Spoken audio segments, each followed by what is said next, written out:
Comment effacer complètement une famille de variantes et ces variantes avec le CSS? C'est le sujet de ce jour. Salut, c'est Pascal de la chaîne e-commerce et web design sur Shopify.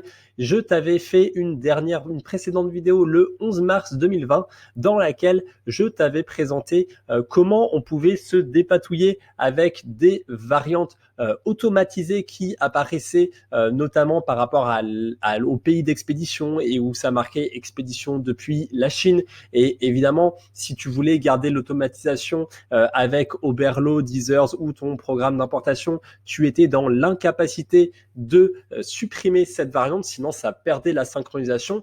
Et du coup, dans cette vidéo, je t'avais montré comment déjà supprimer les variantes en dessous de cette famille de variantes, mais ensuite après je t'avais montré une méthode pour renommer finalement cette famille de variantes et finalement ajouter un petit texte marketing comme je te l'avais montré ici, et du coup après on s'en sortait plutôt bien. Voilà, par exemple, tu vois, on avait remplacé ça ici. Et ben aujourd'hui, je vais te montrer une méthode finalement avec le CSS qui permet de cacher complètement ce dernier élément, et ça va être le sujet de ce jour. Ça va également être pour moi l'occasion de te montrer quelques notions de CSS qu'on n'a encore jamais vues. Allez, c'est parti. Donc du coup, je t'ai recréé un petit peu le même produit test que la dernière vidéo, et du coup, je vais faire un F12. Et donc là, comme tu le vois là ici, on va pouvoir supprimer certains éléments. Donc je vais d'abord chercher à supprimer les deux variantes du dessous, ainsi que après dans un second temps cette variante juste ici. Donc lorsque je fais un petit F12 inspecter et que ça m'ouvre donc la console de Google Chrome avec le code source, je vois plusieurs éléments, mais il y a une notion qu'on n'a pas encore vue. Là, tu vois, il y a des classes, il y a parfois des ID qui sont un peu notés dedans. Là, voilà, tu vois un ID. Par contre, là, tu vois, il y a un for égal, et ce for égal, c'est exactement ce qu'on veut. Parce que là, tu vois, par exemple, si je veux supprimer la classe single option radio label, et ben là, ça va supprimer les deux éléments. Ça va supprimer taille et expédition. Or, moi, je veux supprimer seulement celui-ci. Mais le problème, c'est que sur cet élément, il n'y a pas d'ID. Du coup, je peux pas cibler exactement cet élément. Contrairement à là où là, par contre, il y a bien un ID et il n'y a pas de problème. Donc, du coup, là, tout le but, ça va être de trouver comment finalement en CSS, je peux ressortir ce for égal et là, du coup, rentrer cet identifiant. Et du coup, je vais te montrer le code CSS. Ça se passe comme ça. En fait, dès que tu as un label for, et ben finalement, tu n'as que à écrire label, à mettre décroché, à mettre for égal, et là du coup tu écris la valeur qui est juste ici. Voilà, donc c'est pas un ID, tu vois, t'as pas besoin de mettre de crochet ou de point ou quoi que ce soit, c'est bien ce que je t'ai montré.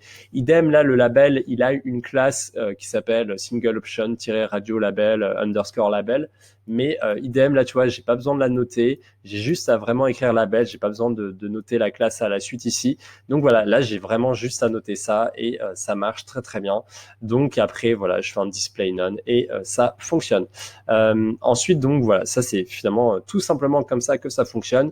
Et du coup là tu vois, je vais faire exactement la même chose avec l'effort. Sache que tu vois, j'aurais pu enlever ces boutons avec cet élément-là qui a un ID. Là, tu vois, j'utilise cet ID, je fais un display none et ça marche. C'est ce que d'ailleurs je t'avais montré dans l'ancienne vidéo et dans l'ancien code famille que je t'avais invité à télécharger. Mais du coup, là, maintenant que je veux un petit peu t'apprendre à exercer ce label et ces attributs forts, je vais te montrer comment vraiment supprimer les deux boutons et non pas l'élément parent qui concerne les deux boutons. Du coup, là, à nouveau, voilà, je vais cliquer là sur cette icône jusqu'à atteindre le label. Et là, du coup, je vois à nouveau un autre identifiant. Là, tu vois, d'ailleurs, c'est marrant, entre guillemets. Là, on avait le label option, on avait une suite de chiffres et de lettres avec tiret, option, tiret 1. Et du coup, si je vais en dessous, je vais avoir ici la même suite de chiffres et de lettres ici, sauf qu'après, je vais avoir tiret, option, tiret 0, underscore 2. Et après, je vais avoir tiret option tiret 1 underscore 2. Donc tu vois, finalement, il y a bien au sens de l'itération, on voit certains chiffres se répéter, donc tu peux utiliser tout ça. Et donc c'est donc le deuxième élément du code, cacher les variantes sous une famille de variantes. Et du coup là, je t'ai donc mis deux éléments puisqu'il y a deux boutons, sinon j'en aurais mis plus. Donc là, j'ai mis à nouveau label, for, égal, la même suite de chiffres et de lettres. Et là, tu vois, il y a 0 underscore 2 et 1 underscore 2. Et du coup, ben, ce code, on va tout simplement l'importer dans l'éditeur de thème, dans Général, Custom CSS comme d'habitude. Donc là, c'est ce que j'ai fait ici. J'avais ajouté des petits commentaires pour le désactiver, mais je vais te le remettre tout de suite. Et donc voilà, c'est ce code qui va nous intéresser. Et là, tu vois que une fois que l'éditeur aura chargé, on aura un code qui va complètement dissimuler cette seconde variante, même si elle existe encore. Donc c'est ça qui est intéressant. Donc maintenant, par contre, une toute petite précision. Même si donc on a complètement supprimé cette variante, je te conseille toujours de suivre un petit peu le hack que je t'avais donné dans cette première vidéo. Pourquoi? Parce que lorsqu'une personne va passer la commande de ce produit, il va recevoir un mail de confirmation de commande. Et si tu n'as pas mis à jour ton mail de confirmation de commande, et ben par défaut, il met les variantes du produit que tu as commandé.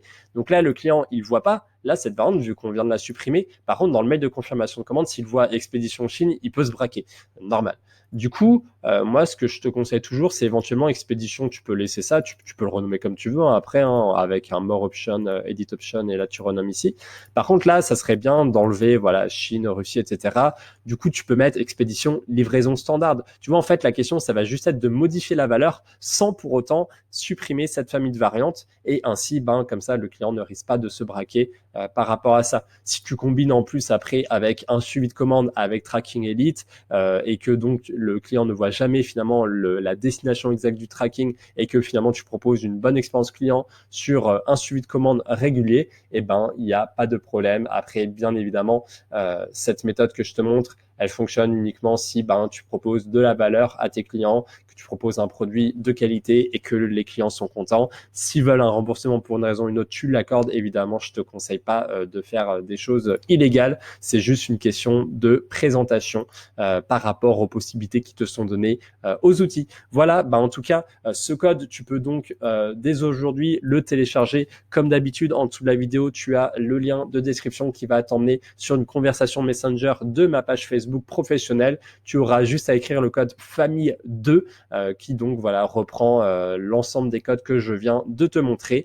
Et à partir de là, ben, tu pourras l'implémenter directement sur ta boutique. Tu auras donc bien sûr à chaque fois à changer cette suite de chiffres et de lettres et éventuellement les numéros ici qui seront pas forcément les mêmes. Donc c'est pour ça que je t'ai montré en détail la méthode pour vraiment retrouver cette suite de chiffres et de lettres. Donc à chaque fois, un petit F12, tu arrives, tu pointes l'élément et là, ben, tu double-cliques pour récupérer l'élément. Tu fais un CTRL-C, CTRL-V, un petit copier-coller sur ton bloc-notes et puis tu as le code prêt à être utilisé. Voilà. Et donc en plus, si tu as qu'une seule famille de variantes et que par exemple, voilà, tu n'avais pas eu cet élément-là, bah là, c'est encore plus simple. Tu n'as potentiellement même pas besoin de passer par tout ce que je viens de te montrer, parce que tu peux bloquer directement les éléments. Voilà. Et ben en tout cas, si tu as des questions, n'hésite pas à les poser ci-dessous. Je m'y efforcerai de répondre à chaque fois. Si tu as également d'autres idées par rapport à ça, n'hésite pas à les partager à la communauté. En tout cas, voilà, n'hésite pas à mettre un petit pouce, un petit commentaire, ça fait toujours plaisir, ça augmente le référencement et voilà, sache que ça, c'est toujours un petit peu de temps à passer sur ces études de cas. Donc, je les fais pas à toutes les vidéos, mais je m'efforce d'en proposer le plus souvent possible par rapport aux tests que je fais moi-même. En tout cas, voilà, ça me fera plaisir si tu peux lâcher un petit like sur la vidéo YouTube une fois que tu as téléchargé le fichier. Allez, je te laisse. C'était Pascal de la chaîne e-commerce et web design sur Shopify. À la semaine prochaine pour de nouvelles vidéos. Salut!